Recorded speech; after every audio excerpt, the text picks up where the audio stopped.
I'm Brooke Evans, 29, and I inherited my grandfather's Lakeside cabin 6 months ago. It was supposed to be my sanctuary, my escape from a hectic marketing career in the city. That Friday, all I wanted was a peaceful weekend alone. Instead, as I rounded the final curve of the Pine-lined driveway, my heart stopped. There sat a moving truck, boxes scattered across the lawn, and through the window, I could see a pregnant woman hanging nursery decorations in my house.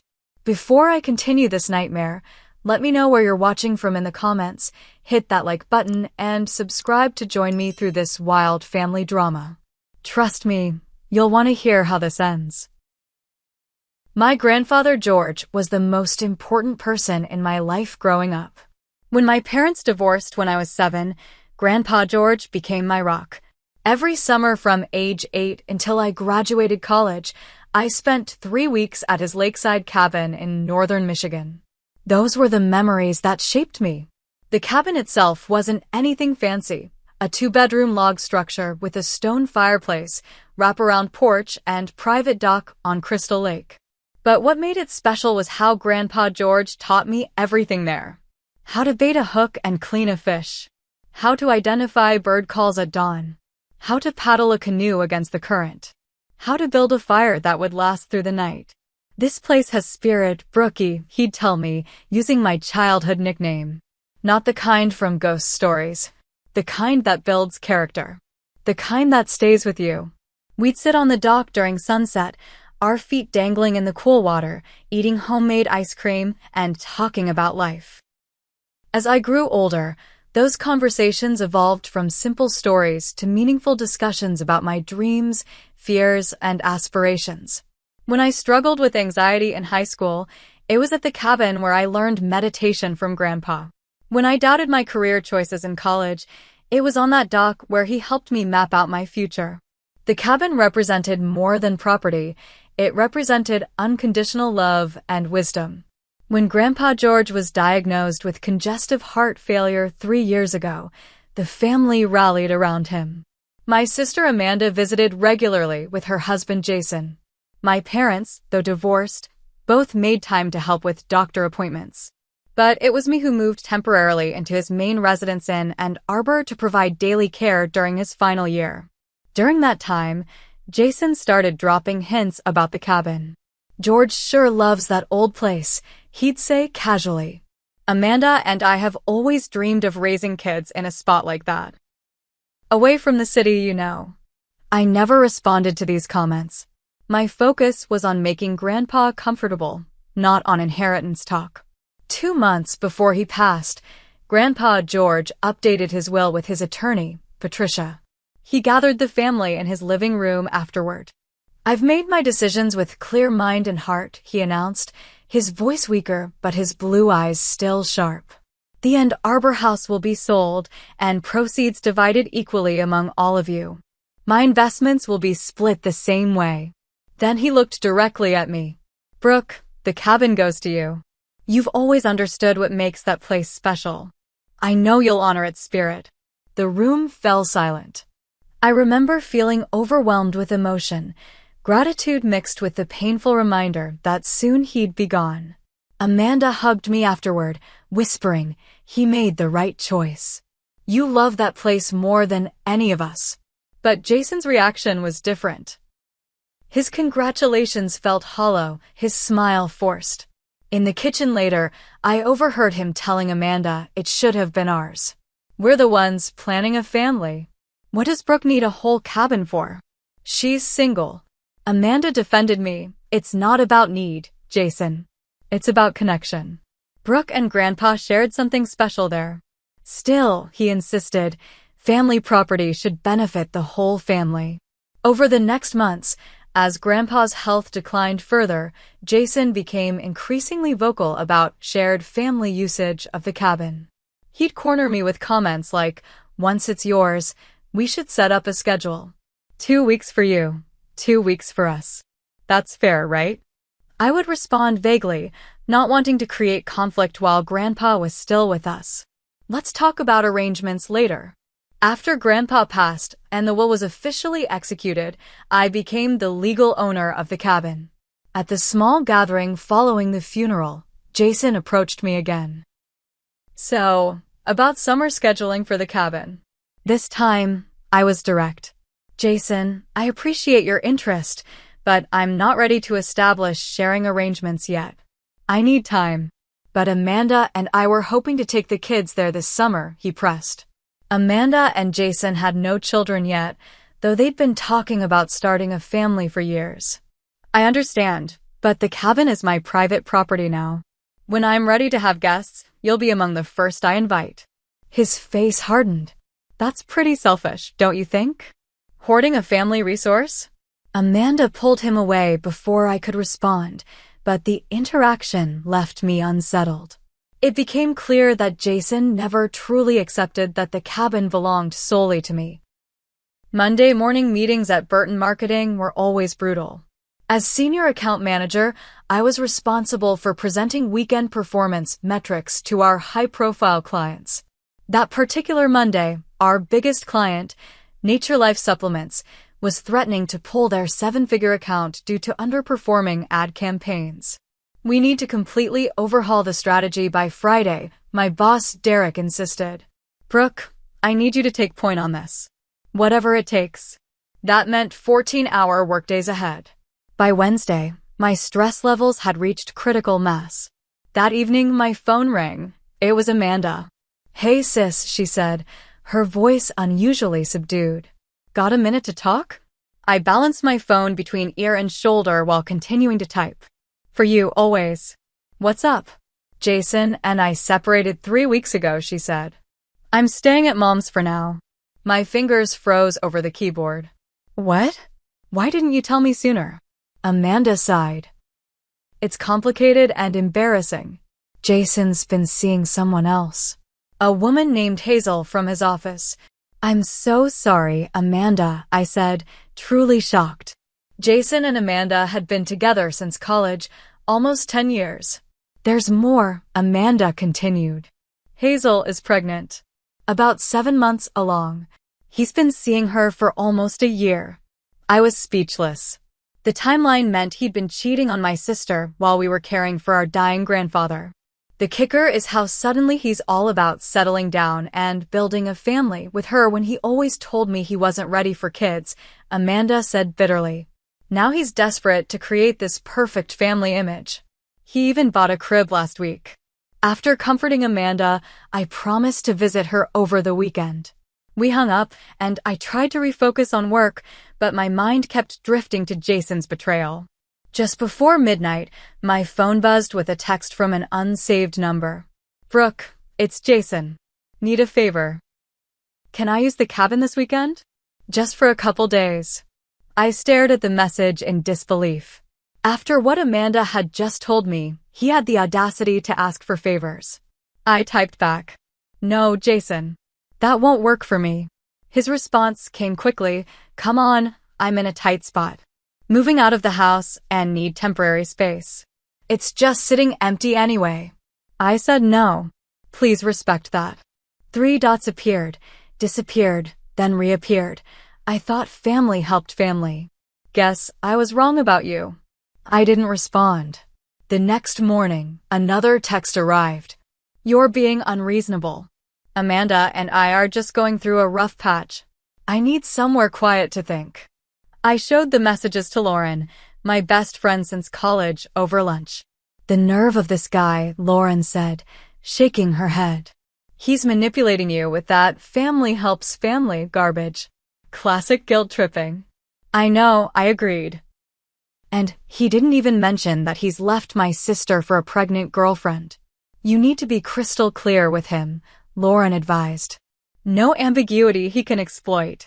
That evening, I sent Jason a final message. To be absolutely clear, you do not have permission to use my cabin. Not this weekend, not any weekend. Do not go there. Do not ask again. He replied with a single thumbs down emoji. By Friday, I'd pulled 4 consecutive 16-hour workdays. The Nature Life campaign had been completely restructured, but at significant personal cost. My eyes burned from screen fatigue, my shoulders ached from tension, and my mind felt foggy from exhaustion.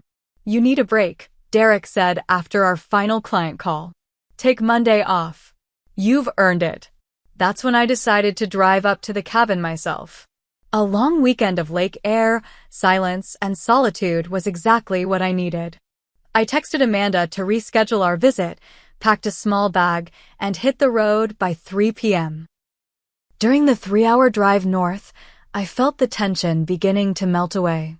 Windows down, music up, the scent of pine forests growing stronger as I left the city behind. I stopped for groceries in the last town before the cabin, picking up simple comfort foods, ingredients for pancakes, fresh berries, good coffee, and a bottle of wine. As I made the final turn onto the private road leading to the cabin, I was already planning my evening. A glass of wine on the dock, watching the sunset just like Grandpa and I used to do. That's when I saw it. A large moving truck parked in my driveway. The moving truck was angled awkwardly across the gravel driveway, its rear doors open wide like a gaping mouth. Cardboard boxes were stacked on the porch, some already spilling their contents. Kitchen appliances, bedding, framed photos. A blue sedan with a baby on board sticker was parked beside the truck. My hands gripped the steering wheel so tightly my knuckles turned white. This couldn't be happening. Not after I'd explicitly forbidden it. I parked behind the moving truck, blocking it in, and sat for a moment gathering my composure. Part of me wanted to call the police immediately. Another part needed to confirm my suspicions before escalating. As I stepped out of my car, I noticed more details. Men's clothing draped over the porch railing. A half-assembled crib leaning against the exterior wall.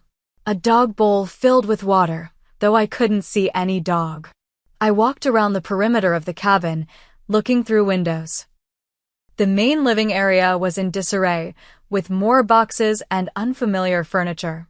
My grandfather's antique fishing rods, which had always hung reverently on the living room wall, were propped carelessly in a corner. Through the bedroom window, I saw a woman with auburn hair struggling to hang a mobile of woodland creatures over what used to be my reading nook. The space had been transformed with pale yellow paint, woodland creature decals, and a changing table. They were setting up a nursery. In my cabin. Without permission. My hands trembled as I returned to the front door. Using my key, I unlocked it and stepped inside. "Hello," I called out, my voice steadier than I felt. A startled gasp came from the bedroom, followed by the appearance of a very pregnant woman in the hallway. She had kind eyes and looked to be in her early 30s, with her hand protectively cradling her rounded belly. "Oh," she exclaimed. "You must be Amanda. Jason said you might drop by to help." "I'm Hazel." The assumption knocked me off balance. "I'm not Amanda," I said slowly. "I'm Brooke Evans. This is my cabin." Confusion spread across Hazel's face. "Brooke? Jason's sister-in-law?" "But Jason said." She trailed off, her expression shifting to uncertainty. "What exactly did Jason tell you about this place?" I asked, struggling to keep my voice level. "That it's your family cabin that you're letting us use while we look for a house," Hazel explained. "He said you were incredibly generous to offer it, especially with the baby coming so soon." She gestured to her belly. "We're due in 6 weeks." My blood ran cold. "Hazel, I never offered the cabin to Jason. In fact, I explicitly told him he could not use it. This property belongs solely to me. I inherited it from my grandfather." Hazel's face paled. "But we're moving in.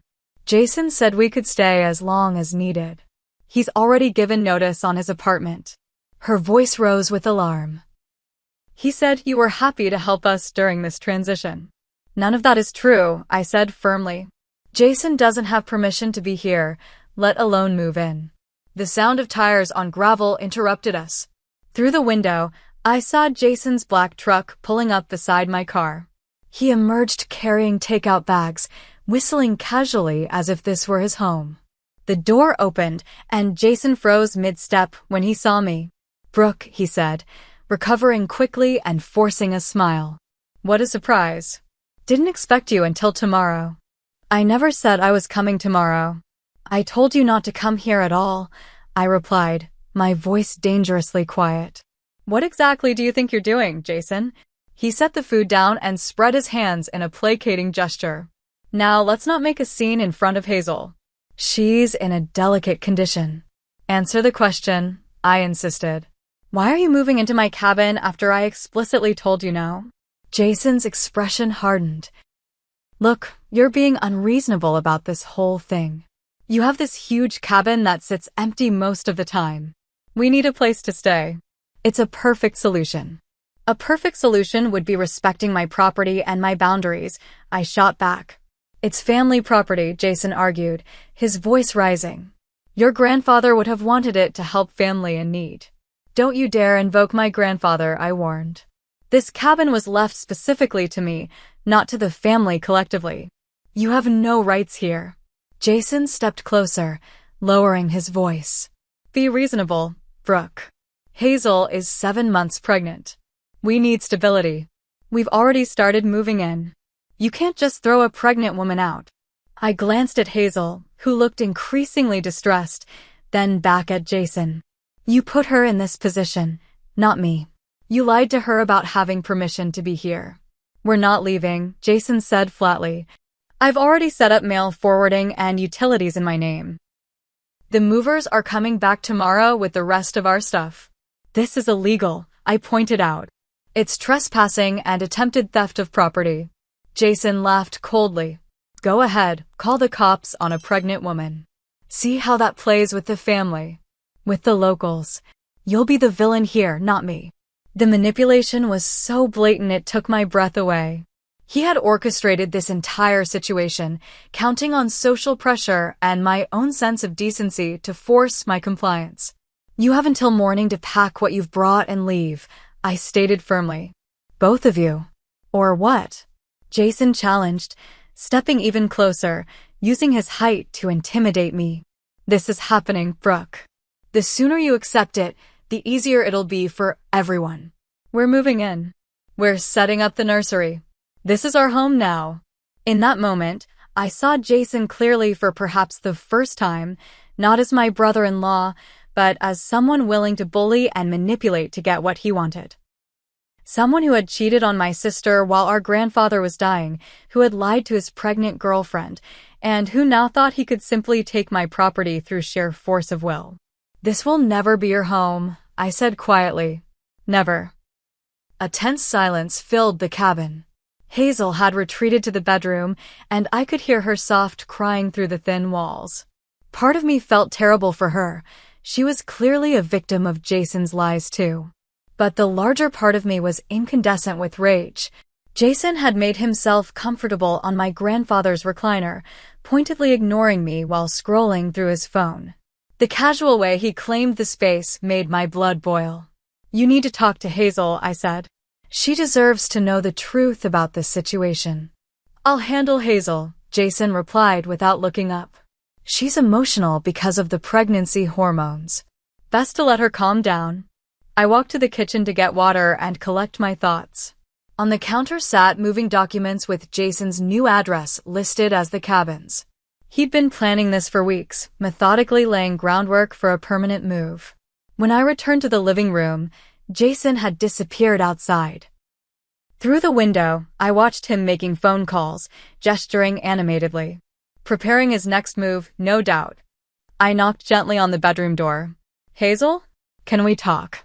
The door opened to reveal Hazel sitting on the edge of the bed, eyes red-rimmed. I'm so confused, she said. Jason promised me we had permission to be here. I sat beside her, maintaining a respectful distance. I'm sorry you've been put in this position. But I need you to understand. Jason never asked if you could live here, and when he asked to visit, I explicitly said no. Hazel wiped her eyes. He told me you were thrilled to help us, especially with the baby coming. That you'd said we could stay until we found the perfect house, even if it took a year. My jaw tightened. None of that is true. This cabin is my private property. It's not family property, and it's certainly not Jason's to offer. Where are we supposed to go? Hazel asked, protective hands on her belly. Jason gave up his apartment. My lease ended last month when I moved in with him temporarily. We have nowhere else. The weight of her predicament wasn't lost on me, but neither was Jason's manipulative strategy. He'd created this crisis intentionally. Before I could respond, the front door slammed. Jason stormed into the bedroom, face flushed with anger. "What did you do to the locks?" he demanded. "What are you talking about?" "I haven't touched any locks," I replied, genuinely confused. "The shed. I can't get in." "Did you change the locks?" I stood up. "The shed has always had a separate key. One that you don't have, because this isn't your property. I need to get in there. We're storing our extra boxes there." "No, you're not," I stated firmly. "You're not storing anything anywhere on this property because you are not staying." Jason stepped closer, his voice dropping to a threatening whisper. "Listen carefully. I just spoke with the neighbors. Told them all about how we're moving in to help take care of the family property while you're busy in the city. They're thrilled to have year-round residents here. Everyone thinks it's a wonderful arrangement." The calculated nature of his actions stunned me. "You're trying to establish some kind of false community consensus." I also mentioned how emotional you've been since your grandfather died. How sometimes you get confused about arrangements we've made. His smile was cold. "If there's any trouble, they'll know who to believe." The implied threat was clear. If I escalated, he would paint me as unstable and himself as the reasonable party. "Get out of my house," I said, my voice shaking. "Make me," Jason replied. "Better yet, call the cops. I'll show them the mail I've had forwarded here. The utilities I've switched to my name. I'll tell them about our verbal agreement that you're now trying to back out of. I'll have poor pregnant Hazel crying about how you're trying to make her homeless." Hazel looked up, shocked. "Jason, what are you saying?" He ignored her. "Face it, Brooke. The smart play is to accept the situation. We're staying for at least a year. Maybe longer if we like it here." Something inside me snapped. "This is my grandfather's legacy to me, not yours. I will not be bullied or manipulated out of what's rightfully mine." Jason's expression darkened. "Then things will get very unpleasant for everyone." I grabbed my purse and car keys. "I need some air." Outside, I sat in my car, hands trembling too badly to insert the key. Tears of frustration streamed down my face. How had this happened? How had a simple weekend getaway turned into this nightmare? I called Lauren. "He's done what?" she exclaimed after I explained the situation. "That's not just boundary crossing, Brooke. That's criminal." "He's thought of everything," I said. "He's manipulated the situation, so I look like the villain if I stand my ground." "Document everything," Lauren advised. "Take photos of them there without permission. Record conversations if you legally can in your state. Call a lawyer first thing tomorrow." "What about tonight?" "I can't stay here with him, but I can't leave them alone in the cabin either." "Is there a hotel nearby where you can collect yourself and make a plan?" There was, a small inn about 20 minutes away. "Yes, but it feels like surrendering." "It's not surrendering," Lauren assured me. "It's strategically retreating to prepare a proper response. Don't engage with him while you're emotional. That's what he wants." After hanging up, I started the car but didn't immediately drive away. Instead, I began taking photos of the moving truck, the boxes, the change locks. Evidence. As I finished, Jason emerged from the cabin. "Running away?" he taunted. "Typical. When things get tough, you've always retreated." I ignored him and began recording video on my phone, keeping it partially concealed. "For the record," I said clearly, "you do not have permission to be on this property. You do not have permission to change locks, forward mail, or establish residency here. You are trespassing, and I am formally asking you to leave." Jason's demeanor changed instantly when he realized I was creating evidence. "Turn that off," he snapped, reaching for my phone. I stepped back quickly. "Touch me or my property, and it becomes assault." His face contorted with rage. "You think you're so clever. You've always been the golden child. Perfect Brooke who could do no wrong. Who gets everything handed to her. The outburst revealed the depth of resentment I hadn't fully appreciated before. This wasn't just about the cabin. It was about years of perceived injustice in Jason's mind. "This isn't about me," I said calmly, still recording. "This is about your choices. You chose to lie to Hazel about having permission to be here." At that moment, Hazel appeared on the porch, having overheard our conversation. "You told me Brooke had offered us the cabin," she said to Jason, her voice quavering. "You said it was all arranged." Jason spun around. "Get back inside, Hazel. This doesn't concern you." "It absolutely concerns me," Hazel cried. "You've put our baby's future at risk with these lies. Where are we supposed to go if we can't stay here?" "We are staying here," Jason insisted. "Brooke is the one being unreasonable. By not letting you steal my property," I interjected. Hazel descended the porch steps with difficulty, one hand supporting her back. "I can't be part of this, Jason. You promised me stability. You promised me honesty after everything with Amanda. This isn't right." Jason's face reddened. "Don't you dare side with her. After everything I've done for you and the baby." "What you've done is lie to me," Hazel said, tears streaming down her face. Again, she turned to me. "I'm so sorry, Brooke. I had no idea. I would never have agreed to this if I'd known the truth." Suddenly, Hazel gasped and clutched her belly, doubling over slightly. "Hazel!" I rushed forward, supporting her arm. "Are you okay?" "Just a sharp pain," she winced. "I've been having them on and off all day."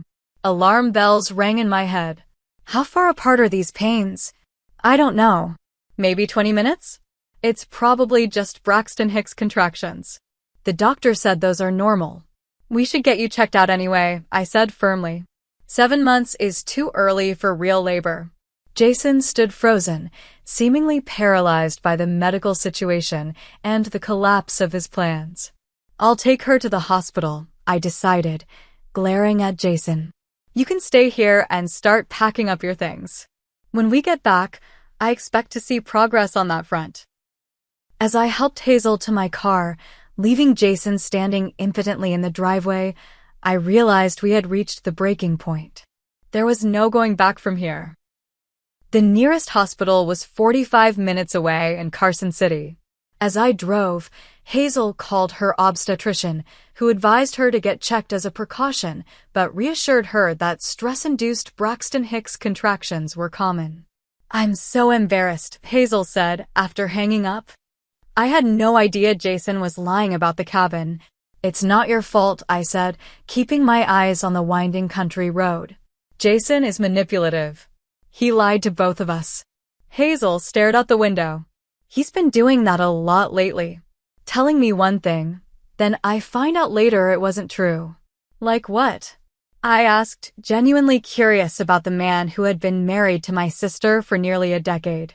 "He told me he and Amanda were separated for 6 months before we got involved." "I later found out it had been barely 2 weeks," Hazel confessed. "He said he'd told her about us, but she called me one day at work, completely shocked. The pieces were falling into place." "When did you find out you were pregnant?" "Around Christmas.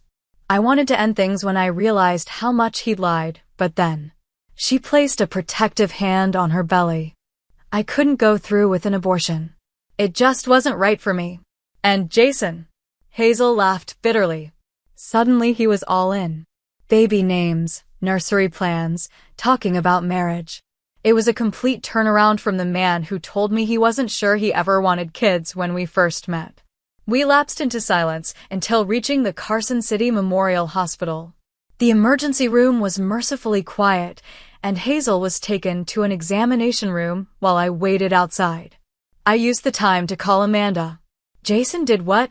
she exclaimed when I explained the situation. "He moved into the cabin without permission and is refusing to leave," I repeated. "I'm at the hospital with Hazel now. Is she okay?" "I think so. Just stress-induced contractions." Amanda sighed heavily. "I'm so sorry, Brooke. This is partly my fault. I should have warned you he might try something like this. He's been acting increasingly erratic since I asked for the separation." This goes beyond erratic, I pointed out. This is calculated and manipulative. That's Jason, Amanda said sadly. Under pressure, he stops seeing people as people. They become obstacles or tools. It's why I finally left. I realized I'd never really be a person to him, just a means to his ends. Her insight struck me profoundly. I never saw that side of him before. He hides it well. Until he doesn't.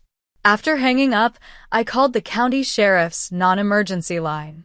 The dispatcher connected me with Sheriff Sullivan, who listened patiently to my situation. Unfortunately, Ms. Evans, this falls into a gray area, he explained. If he's established any kind of residency claim, even a fraudulent one, it becomes a civil matter requiring formal eviction. But he just arrived today, I protested. And I have proof I denied permission. That helps, Sullivan said. In that case, we can treat it as trespassing. I can send a deputy out to accompany you back to the property and ensure he leaves peacefully. Relief flooded through me. Thank you. We're at the hospital now, but should be back within a couple of hours. I'll have Deputy Rodriguez meet you there at 6. And Ms. Evans? Document everything. Take photos, videos, keep all text messages. If this escalates to court, you'll want that evidence. Hazel emerged from the examination room, looking tired but relieved. False alarm, she confirmed. The doctor said it's just stress and dehydration. But I need to rest and avoid tension for the next few days. I nodded, already formulating a plan. I'm going to get you a hotel room for tonight. Then tomorrow we can figure out next steps for you. I can't afford a hotel, Hazel said worriedly. I've been on unpaid leave from work for 3 weeks because of back pain. I've got it covered, I assured her. This isn't your mess to fix.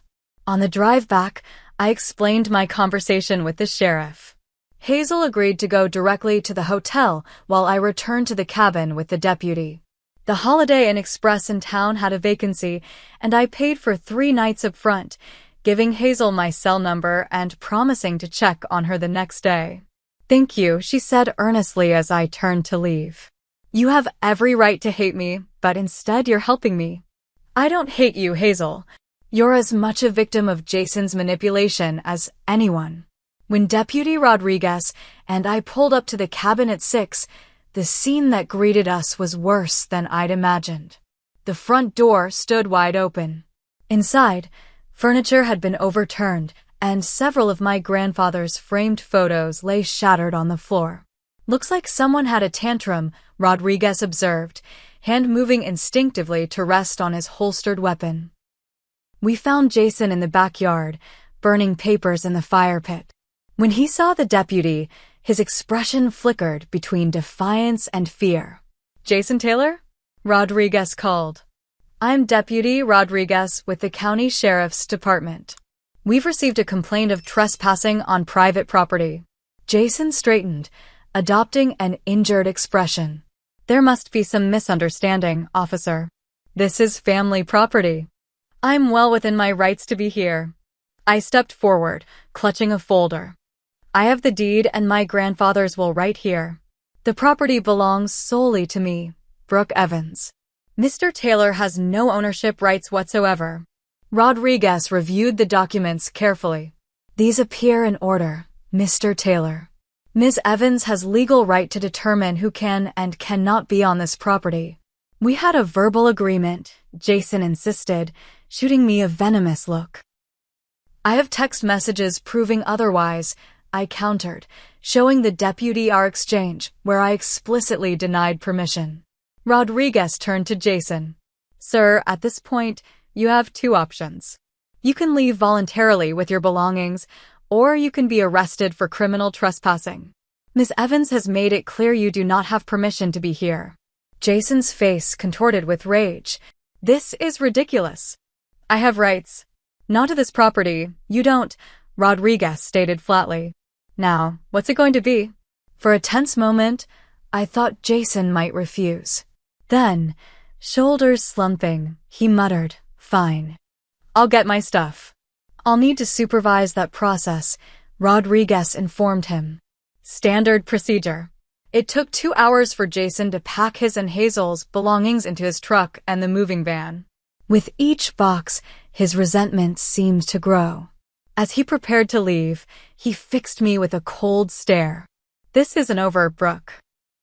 The family will hear about how you treated a pregnant woman. I'll sue for my rightful share of this property.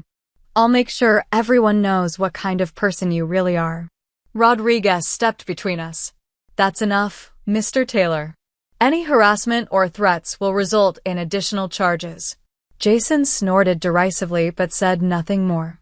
He climbed into his truck while Rodriguez ensured the moving van driver had alternate delivery instructions. As the vehicles disappeared down the driveway, relief washed over me like a physical wave. Rodriguez handed me his card. "Call immediately if he returns. And I strongly suggest changing your locks tonight. I can recommend a local emergency locksmith." After he left, I stood in the middle of the ransacked cabin, surveying the damage. It wasn't just the overturned furniture or broken glass that hurt. It was the violation of my sanctuary. The space that had always represented safety and peace now felt tainted. But as I began picking up the pieces of my grandfather's shattered photo frames, carefully preserving the images inside, I made a silent promise. I would reclaim this space.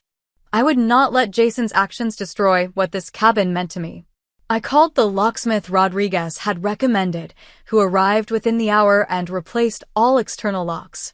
That night, I slept fitfully on the couch, jumping at every sound from the woods outside, wondering if Jason would make good on his implied threats. The morning after Jason's departure, I woke to a gentle knocking at the front door. Disoriented and wary, I peered through the peephole to find Amanda standing on the porch, holding 2 coffee cups and a bag from the local bakery. "Reinforcements have arrived," she announced when I opened the door. "I drove up first thing when you texted about the locks being changed." The simple gesture of solidarity brought tears to my eyes. We hugged tightly before surveying the remaining disarray inside. "Jason always was a sore loser," Amanda remarked, taking in the damage. "But this is a new low even for him." We spent the morning cleaning, restoring order to the chaos Jason had left behind. Amanda told me more about their marriage's deterioration over the past year. "He became obsessed with appearances," she explained as we washed broken glass from picture frames. "The right house, the right car, the right connections. When I couldn't get pregnant after trying for 2 years, he started blaming me. Said I was denying him the complete package he deserved." "That's horrible," I said, pausing my sweeping. "You never told me." Amanda shrugged. "It was humiliating. Then I found texts between him and Hazel on his phone.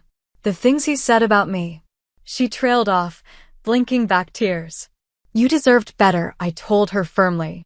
"So did Hazel," Amanda replied, surprising me. "She's young and impressionable. Jason has a way of making you believe you're special until you're not useful anymore." By afternoon, we'd restored most of the cabin to order, though emotional wounds still felt raw.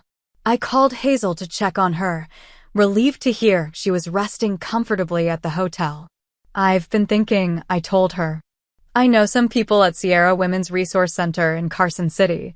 They have transitional housing for women in difficult situations. Would you like me to make a call?" Hazel's voice brightened. "Really? That would be amazing." I was panicking about what to do next. I made the connection, and by evening, Hazel had an intake appointment scheduled for Monday. It wasn't a permanent solution, but it would provide safety and stability while she figured out her next steps. That evening, Amanda and I sat on the dock, feet dangling in the cool water just as Grandpa George and I used to do. The sunset painted the lake in shades of orange and pink, a beautiful contrast to the day's ugliness. "Do you think Jason will really try to cause more trouble?" Amanda asked. I sighed. "Probably. He's wounded and vengeful. But I've spoken with a lawyer and my ownership is ironclad. The best he could do is try to poison family relationships." "Mom and Dad are already on your side," Amanda assured me. I filled them in. They're horrified by what he did. The next day brought an unexpected discovery. While cleaning the bedroom that Jason and Hazel had briefly occupied, I found a stack of overdue bills hidden in a dresser drawer. Credit card statements showing maxed-out accounts. A foreclosure notice on a rental property I hadn't known Jason owned. A demand letter from a payday loan company. He's broke, I realized, showing Amanda. That's why he was so desperate for the cabin. He's drowning in debt. Amanda examined the papers. This explains so much. The sudden interest in family property and free housing. The pressure to let him move in. I felt a wave of clarity. He wasn't just being entitled. He was financially desperate. This revelation didn't excuse Jason's behavior, but it helped explain the intensity of his reaction. He hadn't just wanted the cabin, he had needed it as a financial lifeline. Over the next few days, we established a new rhythm at the cabin. Amanda decided to stay for the week, working remotely while I did the same. We took breaks to swim in the lake, hike the surrounding trails, and reconnect as sisters. I also visited Hazel at the Women's Center, bringing her remaining belongings and helping her navigate resources for single mothers. Despite the circumstances, we developed a tentative friendship. Jason keeps calling, she confided during one visit, alternating between apologies and accusations. The counselor here says that's typical manipulative behavior. Are you talking to him? I asked. Hazel shook her head. I'm focusing on making a stable plan for this baby. I can't have that kind of chaos in our lives. Her strength impressed me. In the midst of pregnancy, homelessness, and heartbreak, she was making difficult but healthy choices. 10 days after the confrontation, I received a certified letter from an attorney representing Jason, claiming he had established tenancy at the cabin and demanding fair compensation for his illegal eviction. My own lawyer responded with our documented evidence, the text messages denying permission, the witness statement from Deputy Rodriguez, and the property deed clearly in my name alone. We never heard from Jason's lawyer again. 3 weeks later, I discovered another blessing from Grandpa George. While reorganizing his old desk, I found a leather-bound journal I'd never seen before. Inside, dated entries chronicled his thoughts about family, property, and legacy. An entry from 2 months before his death caught my eye. Decided to leave the cabin to Brooke alone. Some might call it favoritism, but it's about stewardship. She understands this place isn't just property, it's the sanctuary. A place that demands respect and offers wisdom in return. Others see it as an asset, but Brooke sees its soul. She'll face pressure to share ownership or usage, but I hope she stands firm. Some gifts aren't meant to be divided, their power lies in their wholeness. Tears streamed down my face as I read his words. Even from beyond, Grandpa George had anticipated the challenges I would face and offered his encouragement to stand firm. That entry became my touchstone in the difficult months that followed. I had the journal entry framed and hung it beside the fireplace, a reminder of both my grandfather's wisdom and my own hard-won boundaries. I also took practical steps to protect the property. Security cameras were installed at entry points. A proper rental agreement was drafted for any family members who might use the cabin in the future, with clear terms and time limits. The property boundaries were formally surveyed and marked. These measures weren't about paranoia, they were about establishing clear boundaries and expectations. About honoring the sanctuary that Grandpa George had entrusted to me. Slowly, the cabin reclaimed its peaceful atmosphere. The nursery room was converted back to a reading nook, then eventually into a small office where I could work remotely, extending my stays from weekends to weeks at a time. By the 3-month mark, the emotional rawness had begun to heal. The cabin no longer felt tainted by Jason's intrusion, but rather strengthened by the boundaries I had established to protect it. One evening, as I sat on the dock watching fireflies dance over the darkening water, I realized something important. In defending my inheritance, I had also inherited my grandfather's strength. His courage to stand firm on what matters most. His wisdom to recognize when kindness requires boundaries. That revelation felt like the final piece falling into place in my healing journey. The cabin was more than ever my sanctuary now, not because it was unchanged, but because I had fought for it, reclaimed it, and made it mine in a deeper way than before. 3 months after what my sister and I now called the invasion, life had found a new equilibrium. Jason's threats of legal action fizzled when his attorney realized how solid my ownership claim was. My relationship with Amanda had grown stronger through our shared experience of setting boundaries with Jason.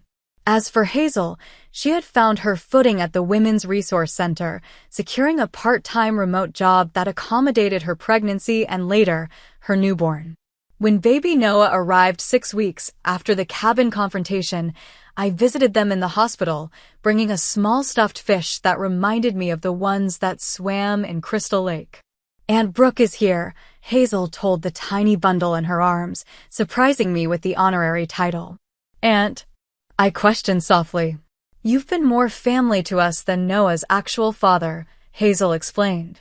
"Jason hasn't even called to ask if the baby was born." That moment crystallized something important. Family isn't always defined by blood or marriage. Sometimes it's formed through crisis, compassion, and the choices we make in difficult moments. The cabin itself had undergone both physical and emotional restoration. The bedroom that had briefly been intended as a nursery was now my dedicated office, allowing me to work remotely 3 weeks each month. My marketing firm had been so impressed with my handling of the Nature Life crisis that they promoted me to strategy director with more flexible working arrangements. Even my parents had visited, their first time at the cabin since Grandpa George passed.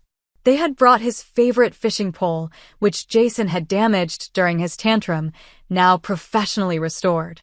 "Your grandfather would be proud," Dad said as we stood on the dock. "Not just of how you've maintained the place, but of how you defended it." Mom nodded in agreement. "It takes courage to hold boundaries, especially with family. George knew you had that strength." The family dynamics had shifted permanently. Jason remained estranged, having moved to Chicago for a fresh start, according to mutual acquaintances. Amanda had filed for divorce and begun therapy to process the manipulation she'd endured throughout their marriage. My relationship with Hazel evolved into an unexpected friendship. Once a month, I drove to Carson City to spend time with her and Noah, often bringing supplies or helping with childcare so she could have a few hours to herself. "I've been thinking about what happened at the cabin," Hazel said during one such visit, while Noah napped peacefully. "It taught me something important about boundaries." "What's that?" I asked, curious about her perspective. "That they're not just about saying no to others. They're about saying yes to yourself," she explained. "When you refused to let Jason take over your space, you weren't just rejecting him. You were honoring yourself and your grandfather's legacy." Her insight struck me deeply. "I never thought of it that way." "I'm learning to set boundaries too," Hazel continued. "With Jason, with my parents who think I should make it work, with him for Noah's sake, with everyone who has opinions about my choices." We sat in comfortable silence, 2 women forever connected by a confrontation neither of us had wanted, but both had grown from. Back at the cabin, I established new traditions while honoring old ones. The annual family 4th of July gathering continued, but with clear guidelines sent in advance. The old fishing competition Grandpa George had organized became a catch-and-release event, teaching younger family members about conservation. I also created a formal cabin usage policy. Family members could request to use the cabin for short stays, with appropriate notice and agreement to specific rules. The policy was fair but firm, respecting both the property and my ownership of it. Most refused to stay at the cabin after what had happened with Jason, avoiding the awkward reminder. Though Amanda visited often, finding healing in the peaceful surroundings. One evening, as fall painted the surrounding forest in fiery hues, I found myself rereading Grandpa George's journal. An entry I hadn't noticed before caught my attention. Property isn't just land or buildings. It's a responsibility, a trust. When you own something, you become its steward. not just its possessor. The cabin isn't valuable because of its market price.